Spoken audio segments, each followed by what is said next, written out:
그러면 일단 그 카카오가 어떤 지역별로 놓고 봤을 때 전체 차량, 뭐 부산이 예를 들어서 25,000대면 25,000대를 다 가맹택시를 하지는 않을 거 아닙니까? 그러니까 어떤 비율이 있을 것 같고, 네. 그 비율에 따라 그 가맹을 하게 되면 또 가맹 수수료가 분명히 있을 텐데, 네. 이것은 또 어떻게 되는 건지 다른 지역 뭐 사례도 좋고, 예, 말씀을 좀 이게 해주시죠. 이제 그 이런 지금 같은 특별한 상황, 승객이 갑자기 줄어들고 최소한의 경제 인구만이 택시를 이용할 수 있는 상황에도 원활하게 자기 소속돼 가맹된 차량은 계속 100% 돌릴 수 있을 만한 비율이 전체 차량 규모의 한 20% 정도로 보는 것 같아요, 카카오는. 그러니까 법인 개인 구분 없이 그 그렇죠. 지역에 있는 전체 대수의 한 20% 정도. 그래, 네. 그 정도에만 가맹을 받고 그 이상은 안 받으려고 하는. 그래서 자기들이 그 20%에 대해서 확실하게 장악력을 가질 수 있는 그 부분. 어떤 상황이라도. 그러다 보니 지금 말씀하시는 우리 임 국장님 말씀하시는 거는 전체가 다 가맹을 할 수 있느냐 문제인데, 했으면 좋겠으나 카카오가 그 부분을 받아들이게 하기 위해서는 협상이 필요할 겁니다. 걔들이 시장 장악력을 놓으라는 얘기가 되는 거예요. 너 전체를 다 주라고 한다는. 근데 물론 우리 입장에서는, 우리 노동계의 입장에서는 전체가 고루 공평하게 기회가 가는 게 맞죠.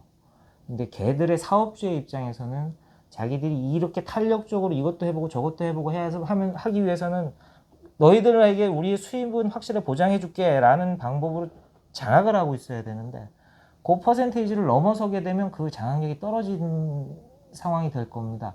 카카오가 그걸 쉽게 합의를 해줄지는 그거는 이제 협상의 문제가 되겠죠. 그리고 수수료 같은 경우가 기본적으로 지금까지 나와 있는 계약서들을 쭉 보면 이렇습니다. 카카오가 직접 택시회사랑 가맹 계약을 체결하진 않아요.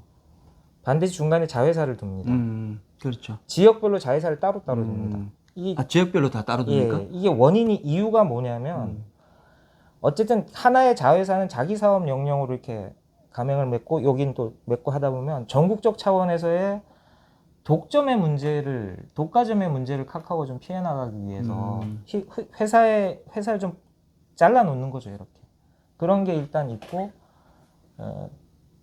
두 번째는 지금 제가 지금 설명드릴 수수료의 문제인데, 이 지역별로 가맹 중간 카카오 자회사가 있으면 택시회사와 자회사 간의 가맹 계약은 전체 이 택시회사의 수입의 20%를 수수료로 중간 자회사로 줍니다. 자회사. 예.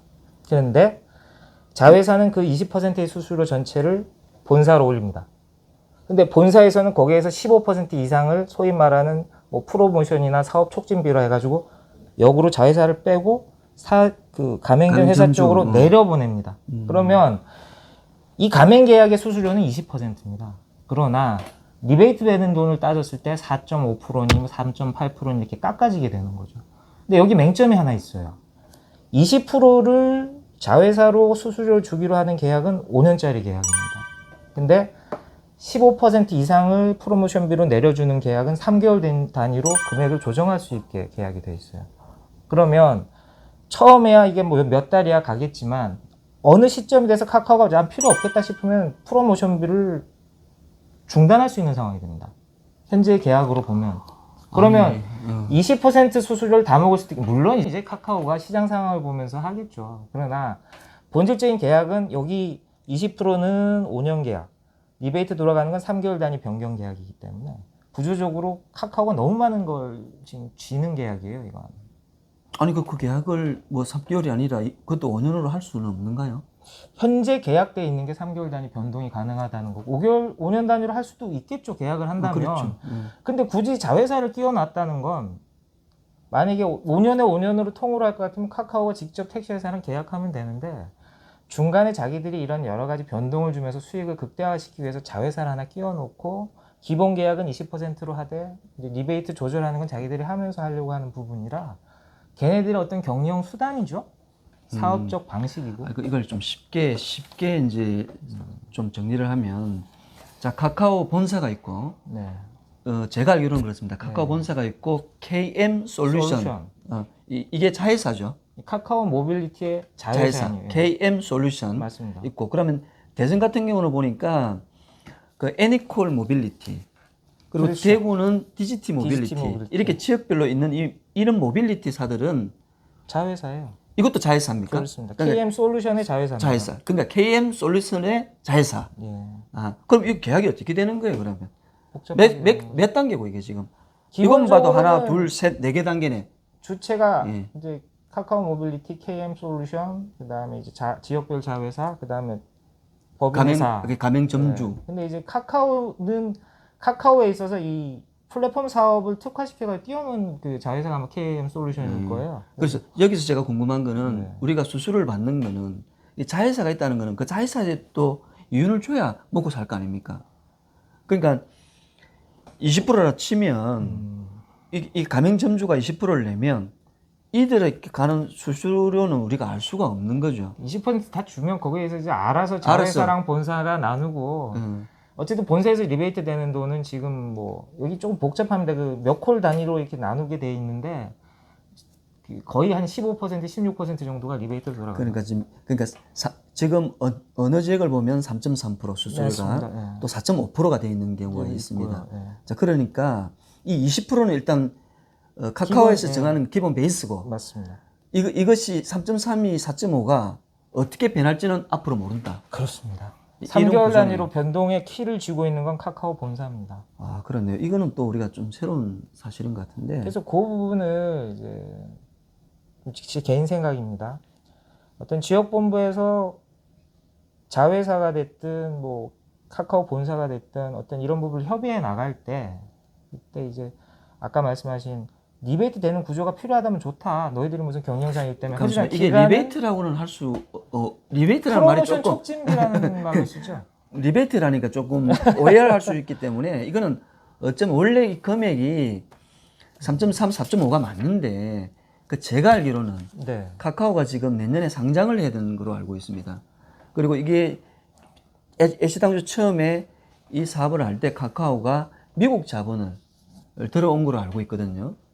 혹시 그 관계는 좀 알고 계십니까? 제가 알고 있는 부분들은 그 전에 아까 이제 뭐 리베이트라는 표현은 좀 그렇고 지금 공식적인 표현은 활동비라고. 그렇죠. 오히려 뭐 네. 활동비라고 하는 게 맞겠죠. 그 용어 정리가 좀 필요할 것 같고. 이건 그 누구도 정확한 사실을 저한테 확인해 주진 않겠죠. 근데 이제 분명히 잘 보신 게 외국계 자본이 전에 카풀 투쟁할 때, 그러니까 이제 카카오가 카풀 사업을 통해서 수입을 내려고 하는 시점에서 외국계 자본이 상당히 많이 들어온 건 사실이에요.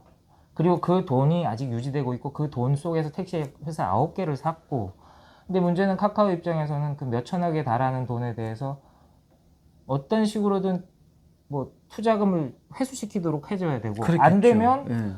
앞으로 사업성이 뛰어나다라는 부분을 계속 부각시키면서 투자금을 빼지 않도록 하는 작업이 필요한 거죠. 그래서 지금 이런 뭐 3.3%에 대한 이런 부분도 필요한 거고, 걔네들 입장에서는 수수료를 이렇게 높여서 받는 우리의 사업은 괜찮다. 이걸 지금 투자자한테 보여주려고 하는 거죠.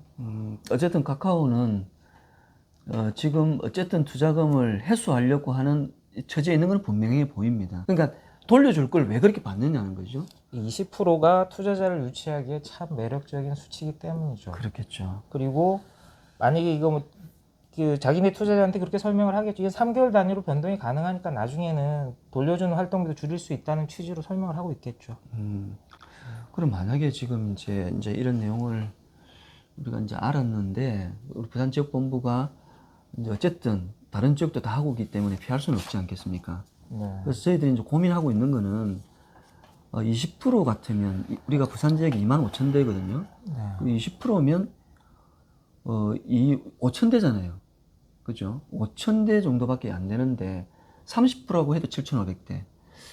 나머지 이제 택시들은 못하는 구조, 기본적으로 못하는 구조지 않습니까? 이럴 때 우리 지역 본부가 어떻게 하는 게 근데 지금 바람직할까요? 그 택시 회사든 예. 뭐 카카오에 가입하려는 기사분이든 조합원분이든 카카오에 가맹하려고 하는 목적은 단 하나, 다른 기사보다 돈을 더 많이 벌기 위해서입니다. 그렇죠. 일단 뭐 수익이죠. 카카오는 그걸 이용해서 자기 장악력을 높이고 있고, 근데 이걸 거꾸로 전체한테 똑같이 가입을 시켜 똑같이 콜을 분배해라. 라고 하게 되면 기사나 회사나 카카오에 가맹하는 별다른 이익이 없는 거예요. 동기부여가 안 되겠죠. 전혀 안 되고 카카오도 그걸 받아들일 가능성은 없죠. 없죠. 불필요하니까. 그래서 지금 뭐 제가 이걸 함부로 뭐 어떻게 말씀을 드리기는 참 묘한 문제입니다. 그런데 좋다. 너희가 일정 부분에게만 코를 몰아주는 시스템을 만약에 지금 하려고 한다. 물론 이거에 대한 논란이 있어요. 걔네들은 절대 코를 몰아주지 않는다라고 하는데 그건 조금 이따 다시 말씀드리고. 예. 어쨌든 그러려고 해서 내 일부만 감행을 받으려고 하면 다른 우리 근로자들이 피해를 보는 부분들에 대해선 너희들이 수익을 가져가는 데서 일정 정도 보상을 해라. 라는 식으로 강하게 접근하는 게 맞아요, 사실은. 그리고 그런 보상책이 명확해지기 전에는 단 한 대도 감행시키지 않도록 지역본부가 지어지고 있어야 됩니다. 근데 이게 있습니다. 지금 우리가 몇 번 카카오 쪽을 저게 쟤네들이 코를 몰아주기가 독점에 의한 공정거래법 위반 소지가 있다는 쪽으로 이렇게 외곽으로 몇 번 쳤어요. 그러니까 걔네들이 언론 보도에 어떻게 나왔냐, 언론에 흘렸냐면 자기네들이 AI 시스템을 통해 가지고 배차를 하는 거기 때문에 어느 자기네 소속한테만 콜이 많이 몰린다는 건 불가능하다는 식으로 지금 답변을 해요. 근데 걔들이 얘기하는 AI 배차 시스템이라는 게 아주 완전 무결하고 모두 공평한 시스템이 아니라 카카오 측에서 입력값을 조작을 할 수 있다는 거죠. 뭐냐면 승차 거부 없는 기사한테 우선 배차되도록 만들 수 있어요. 그런데 그러니까 자기네 가맹된 기사는 승차 거부 없는 입력값을 넣고 일반 기사들에는 불친절에 대한 입력값을 넣는 식으로. 국장님 예. 그 이야기는 구구절절 안 해도 되는 게 아니 가맹하고 가맹 안 된 거는 콜 이 차이가 난다는 거는 뭐 삼척 너무나도 동장도 다 명확하죠. 아는 거죠. 그건 뭐 안 그러면 말고 그 가맹합니까? 그렇죠. 그거는 설명이 필요 없는 내용 같고요. 그래서 어쨌든 지금 가맹 그 수수료에 대해서는 이제 그렇게 설명했는데 앞으로 네. 이게 좀 문제가 될 수 있는 소지는 분명히 있다 하는 거고요. 그래서 어쨌든 그럼에도 불구하고 그러면 과연 우리가 가맹을 막을 수 있나요? 노동조합이?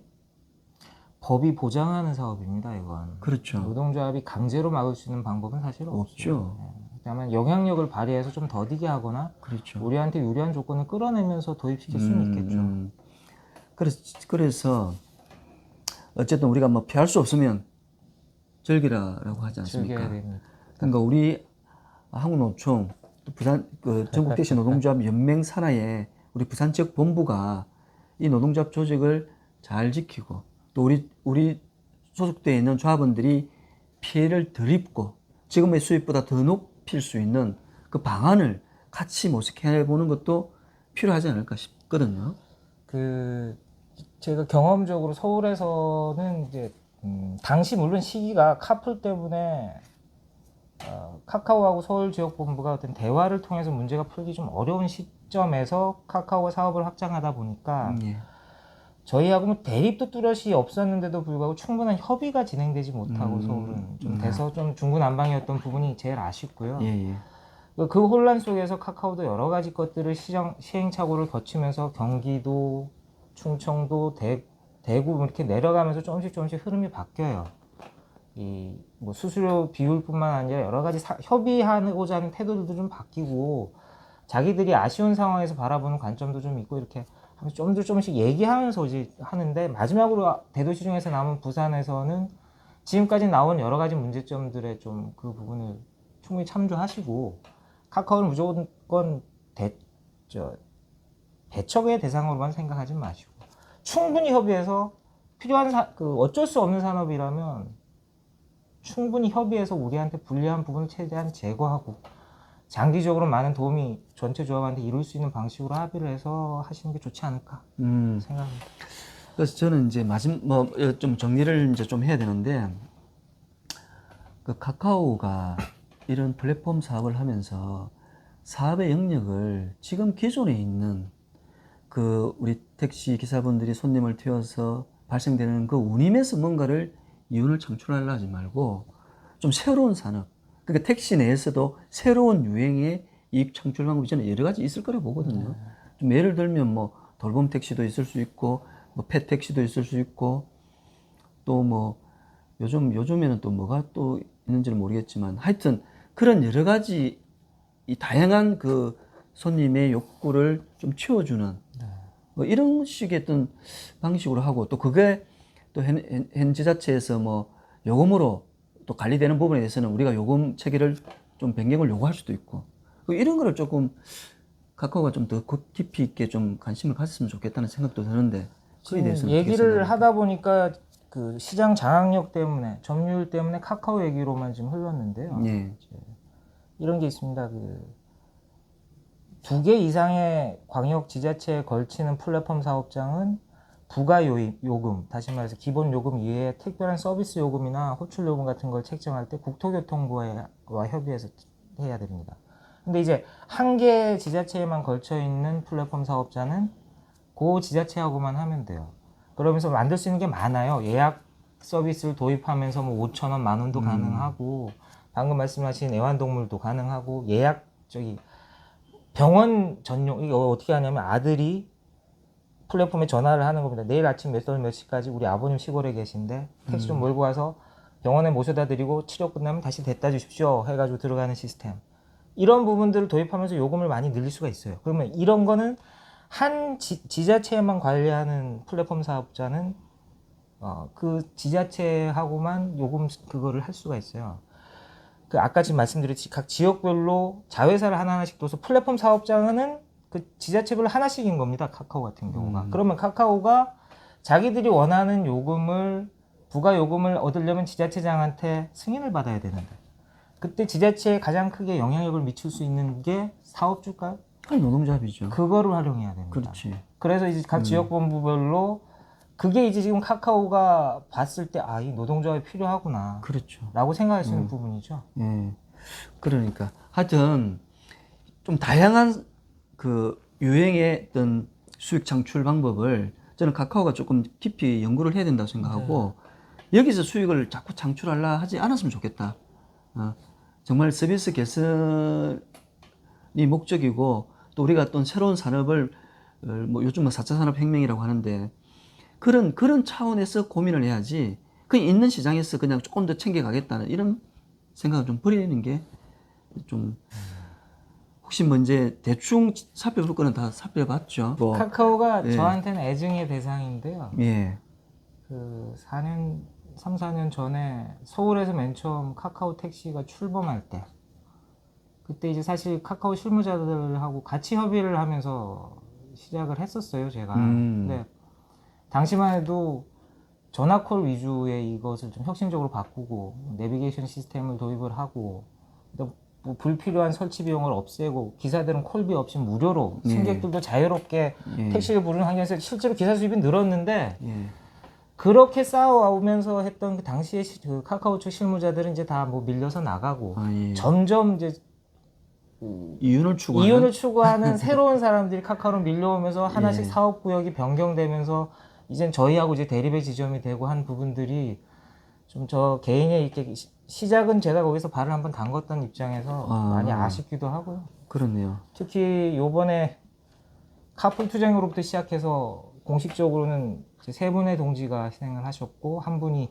아직 병원에 계시고 그분들 덕분에 카풀과 타다를 저희가 막을 수 있었는데 사실 이게 뭐 시민들이 바라보기엔 비난을 한다 하더라도 저는 여기에 이런 의미를 두고 싶어요. 플랫폼 경제, 뭐 창조 경제 이게 모두에게 다 이익이 되는 만능 용어인 줄 알고 사람들은 좋게만 보고 긍정의 아이콘이었는데 그게 실제 그 산업에서 오랫동안 종사하고 있었던 사람들한테 얼마만큼 큰 피해를 줄 수 있었는지 그리고 그거를 막아내는 게 왜 정당한지에 대해서 저희들의 투쟁이 분명한 의미를 가지고 그 부분을 설명해주고 있다고 생각합니다. 그 말씀을 꼭 드리고 싶었습니다. 저도 개인적으로 자본과 기술이 이윤을 창출하지 않습니다. 노동이 없으면 이익은 창출할 수가 없는 거죠. 누군가가 망치를 두드리고 누군가가 밭을 일궈야 거기서 열매가 맺어지고 이윤이 창출되는 것이죠. 그래서 자본과 기술을 가진 분들이 노동을 무시하면 안 됩니다. 그래서 전 카카오 산업도 플랫폼 택시도 피할 수는 없다고 봅니다만은 우리 노동조합이 좀 더 앞장서서 정말 현장에서 열심히 일하는 우리 조합원들이 피해를 적게 입고 오히려 더 좀 지금보다 수익이 나아지는 그 방향으로 갈 수 있도록 더 세심하게 살펴봐야 될 것으로 봅니다. 어쨌든 오늘 이렇게 이현영 국장님을 모시고 플랫폼 택시에 관련해서 좀 상세하게 알아본 것 같습니다.